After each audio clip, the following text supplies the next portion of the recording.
인간을 믿지 마라. 시스템을 믿어라. 지금으로부터 2200년 전 혼란의 시대를 꿰뚫어본 한 남자가 있었습니다. 그는 동문수학한 친구의 질투로 억울한 죽음을 맞이했지만 그의 사상은 시대를 넘어 현대사회의 심장부를 꿰뚫고 있습니다.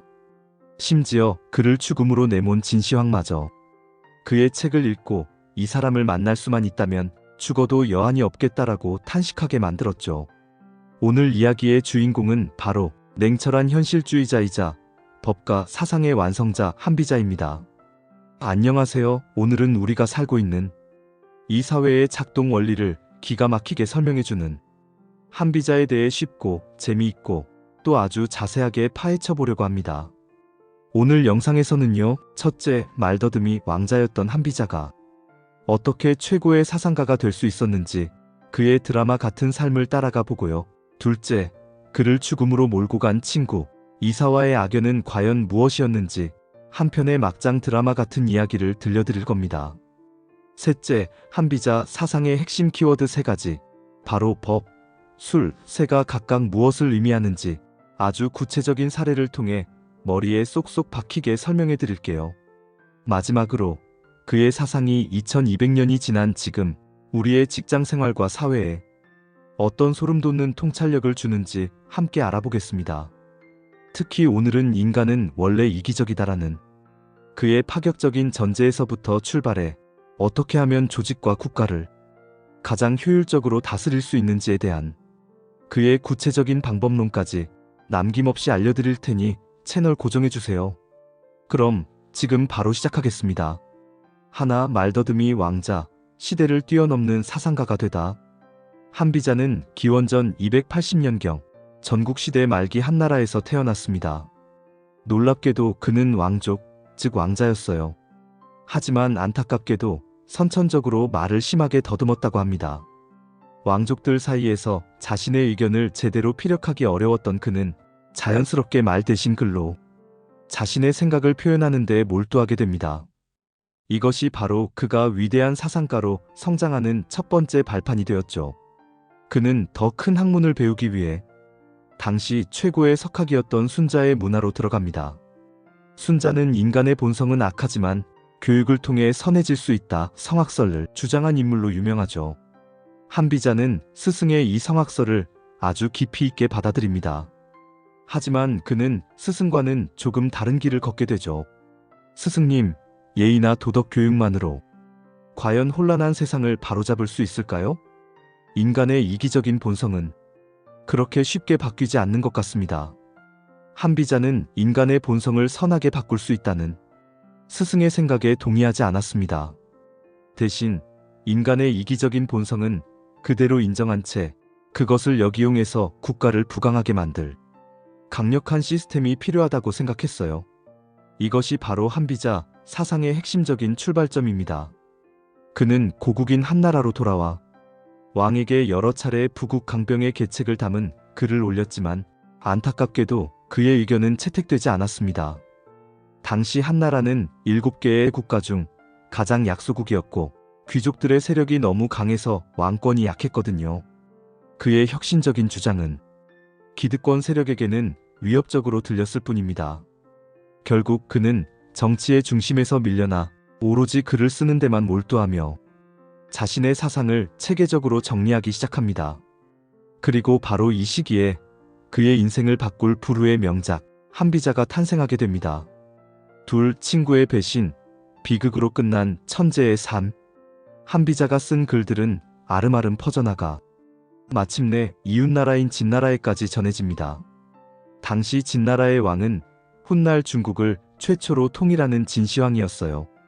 진시황은 한비자의 글을 읽고 엄청난 충격을 받습니다. 와, 이 글을 쓴 사람은 진짜 천재다. 내가 찾던 사람이 바로 이런 사람이야. 이 사람을 만날 수만 있다면 죽어도 여한이 없겠다. 마침 진나라는 한나라를 공격할 계획을 세우고 있었습니다.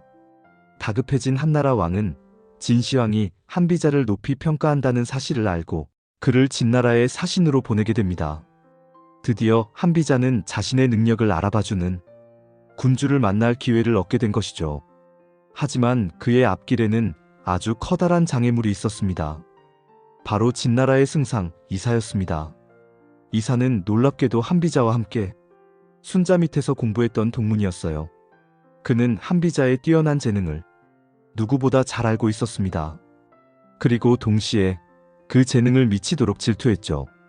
이사 음흉한 표정으로 한비, 자네가 여기에 어쩐 일인가? 자네의 글이 폐하의 마음을 사로잡았더군. 한비자 담담하게 조국을 구하기 위해 왔네. 또한 내 뜻을 펼칠 기회를 얻고 싶기도 하군. 이사는 한비자가 진시황에게 등용되면 자신의 자리가 위태로워질 것이라고 생각했습니다. 그래서 그는 진시황에게 아주 교묘한 말로 한비자를 모함하기 시작합니다. 폐하, 한비는 한나라의 왕족입니다. 그의 재능이 아무리 뛰어나다 한들 결국 그의 마음은 진나라가 아닌 한나라를 향해 있을 것입니다. 지금은 우리를 돕는 척하지만 결국에는 한나라의 이익을 위해 일할 것입니다. 이런 사람을 곁에 두는 것은 호랑이를 키우는 것과 같습니다. 차라리 법에 따라 처리하여 후환을 없애는 것이 낫습니다.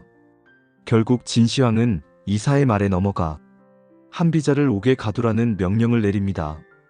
그리고 이사는 옥에 갇힌 한비자에게 사람을 보내 독약을 건네며 스스로 목숨을 끊으라고 강요하죠. 한비자는 자신의 무고함을 주장하고 싶었지만 진시황을 만날 길이 막힌 상황에서 더 이상 방법이 없음을 깨닫고 결국 스스로 독을 마시고 생을 마감하게 됩니다. 천재 사상가의 너무나도 허무하고 비극적인 최후였습니다. 나중에 진시황은 자신의 결정을 후회하고 사람을 보내 한비자를 사면하려 했지만 이미 때는 늦어버렸죠. 아이러니하게도 한비자는 죽었지만 그의 사상은 진나라에 그대로 흡수되어 진나라가 중국을 통일하는데 가장 중요한 사상적 기반이 됩니다. 그를 죽인 이사조차도 한비자의 법과 사상을 적극적으로 활용해 진나라의 시스템을 만들었으니까요. 참으로 역사의 아이러니가 아닐 수 없습니다. 셋, 한비자 완전 정복. 3가지 핵심 키워드. 법, 술, 세. 자, 그럼 지금부터는 조금 어려운 내용일 수 있지만 한비자 사상의 핵심으로 들어가 보겠습니다. 최대한 쉽고 재미있게 설명해 드릴 테니 집중해 주세요. 한비자는 강력한 국가를 만들기 위해서는 군주가 반드시 3가지 도구를 손에 쥐어야 한다고 말했습니다. 바로 법, 술, 세입니다. 이 3가지는 자동차의 3바퀴와 같아서 어느 하나라도 없으면 국가라는 자동차가 제대로 굴러갈 수 없다고 봤어요. 첫 번째 도구, 법, 모두에게 공평한 규칙. 먼저 법입니다. 여기서 말하는 법은 단순히 착하게 살아라 같은 도덕적인 가르침이 아니에요. 아주 구체적이고 명확하게 문서로 만들어진 규칙과 제도를 의미합니다. 그리고 가장 중요한 것은 이 법이 모든 사람에게 예외 없이 공평하게 적용되어야 한다는 점입니다. 한비자는 이렇게 말했습니다. 법은 신분이 높은 사람에게 아첨하지 않으며 먹줄이 굽은 나무를 그냥 두지 않는 것과 같다.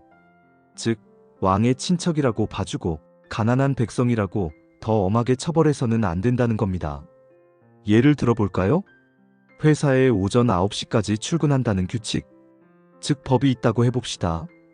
그런데 사장님 조카는 맨날 10시에 와도 아무 말 안 하고 평사원이 1분만 늦어도 심할서를 쓰게 한다면 어떻게 될까요? 직원들은 규칙을 우습게 여기고 회사에 대한 불만만 쌓여갈 겁니다. 한비자는 상을 줄 때는 확실하게, 벌을 줄 때는 가차없이 해야 한다고 강조했습니다. 이를 신상필벌이라고 하죠. 공을 세운 사람에게는 약속한 상을 반드시 주고 죄를 지은 사람에게는 지위고하를 막론하고 반드시 벌을 내려야만 법의 권위가 서고 사람들이 법을 두려워하며 따르게 된다는 것입니다. 그래야만 군주가 일일이 모든 것을 통제하지 않아도 시스템이 알아서 국가를 다스리게 되는 것이죠. 이것이 바로 한비자가 말한 법치의 핵심입니다. 두 번째 도구, 술, 신하를 다루는 기술. 두 번째 도구는 술입니다. 술은 기술, 방법이라는 뜻인데 한비자에게 있어서 술은 군주가 신하들을 효과적으로 다루고 통제하는 비밀스러운 통치 기술을 의미합니다. 법이 모든 사람에게 공개되는 오픈된 규칙이라면 술은 군주 혼자만 알고 있어야 하는 일종의 군주 매뉴얼인 셈이죠. 왜 군주에게 이런 비밀 기술이 필요할까요? 한비자는 군주와 신하의 관계를 이익을 다투는 관계로 봤습니다. 신하들은 언제나 자신의 이익을 위해 군주를 속이려 들고 권력을 탐한다고 생각했기 때문이죠. 따라서 군주는 절대로 자신의 속마음을 신하에게 드러내서는 안 된다고 경고했습니다. 이를 군주무의라고도 하는데 군주가 아무것도 하지 않는 것처럼 보이면서 뒤에서는 모든 것을 통제해야 한다는 의미입니다. 군주가 호랑이 발톱이나 어금니를 드러내 보이면 신하들은 그것을 이용하려 들 것이다. 그럼 구체적으로 술이란 무엇일까요? 대표적인 것이 혁명참동입니다. 말이 좀 어렵죠? 쉽게 풀어서 설명해 드릴게요. 형은 신하가 하겠다고 한 일이나 업무를 말하고 명은 그 결과물을 의미합니다. 군주는 신하가 제가 이러이러한 일을 하겠습니다 라고 보고하면 딱 그 말에 대해서만 책임을 묻고 나중에 그 결과물, 명이, 말, 형과 일치하는지를 냉정하게 비교, 참동해서 평가하라는 겁니다. 예를 들어 신하가 제가 한 달 안에 세금을 10% 더 걷어오겠습니다 라고 보고했다고 칩시다. 군주는 그냥 알았다. 그리 하라고만 하면 됩니다. 그리고 한 달 뒤 진짜로 세금을 10%더 걷어왔는지 아니면 5%밖에 못 걷었는지 혹시 15%를 걷어왔는지 결과만 보고 판단하는 겁니다. 만약 약속보다 못했으면 당연히 벌을 줘야겠죠. 그런데 여기서 재미있는 점은 약속보다 더 잘했을 경우에도 벌을 줄 수 있다는 겁니다. 왜일까요? 15%를 거둘 능력이 있었으면서 왜 10%만 걷겠다고 보고했는가? 나를 속이려 한 것인가? 이렇게 책임을 묻는 겁니다. 이렇게 하면 신하들은 군주를 속이거나 자신의 능력을 과장하거나 숨기지 못하고 오직 주어진 임무에만 충실하게 된다는 것이죠. 또한 군주는 절대로 특정 신하를 편애해서는 안 됩니다.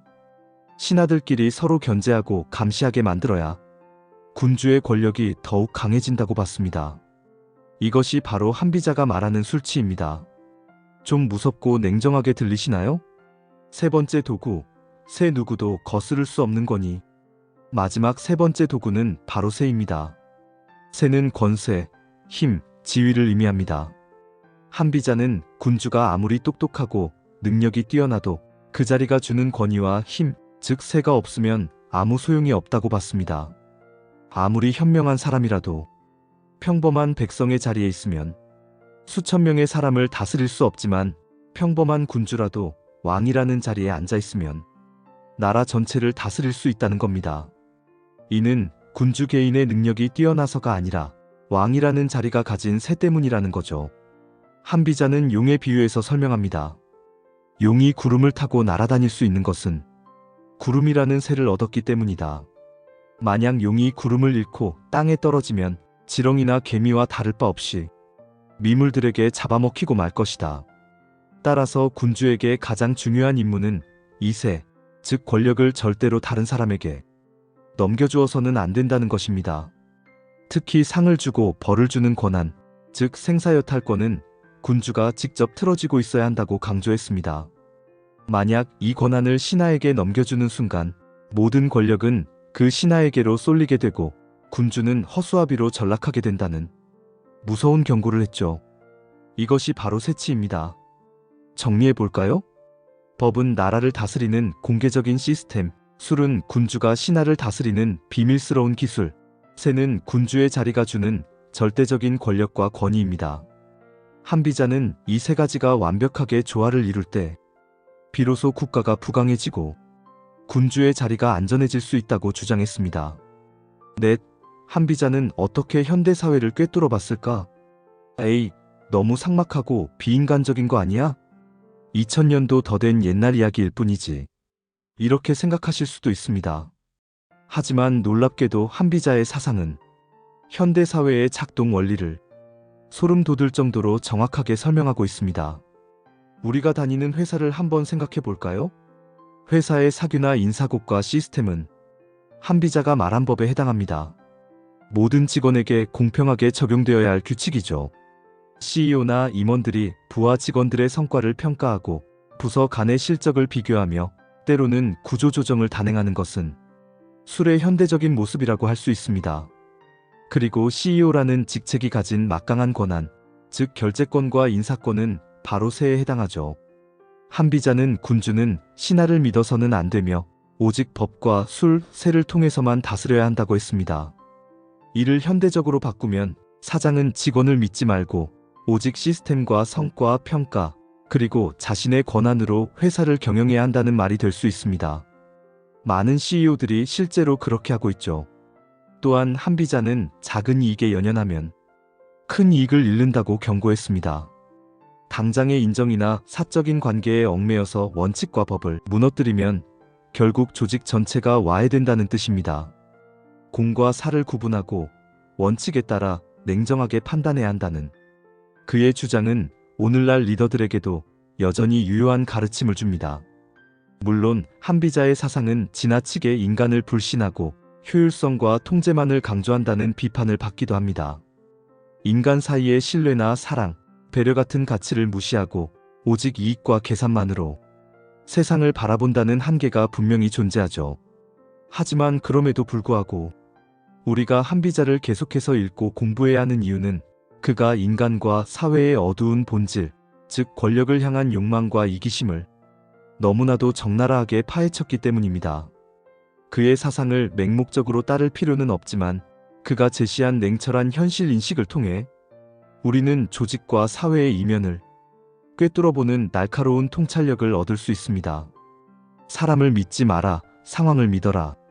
군주와 신하는 하루에도 100번씩 서로를 죽이려는 마음을 품는다. 태산이 높은 것은 작은 흙덩이를 마다하지 않았기 때문이며 강과 바다가 깊은 것은 작은 물줄기를 가리지 않고 받아들였기 때문이다. 이런 그의 말들은 2200년이라는 시간을 뛰어넘어 오늘을 살아가는 우리에게 여전히 서늘한 경고와 깊은 지혜를 던져주고 있습니다. 오늘은 법과 사상의 완성자, 한비자의 삶과 사상에 대해 알아보았습니다. 말더듬이 왕자에서 최고의 사상가로 그리고 친구의 배신으로 인한 비극적인 죽음까지 그의 삶은 한편의 드라마와 같았습니다. 그리고 그의 핵심 사상인 법, 술, 세는 국가와 조직을 다스리는 강력한 도구로서 현대 사회에도 여전히 큰 영향을 미치고 있었죠. 물론 그의 사상이 정답이라고는 할 수 없습니다. 하지만 세상을 움직이는 또 다른 원리를 배우는 것, 특히 권력과 시스템의 본질을 이해하는데 한비자만큼 뛰어난 스승은 없을 것입니다. 여러분은 한비자의 사상에 대해 어떻게 생각하시나요? 여러분이 생각하는 이상적인 리더십은 어떤 모습인가요? 오늘 영상이 유익하셨다면 구독과 좋아요, 공유 부탁드립니다. 저는 더욱 흥미롭고 유익한 지식으로 다시 돌아오겠습니다. 시청해주셔서 감사합니다.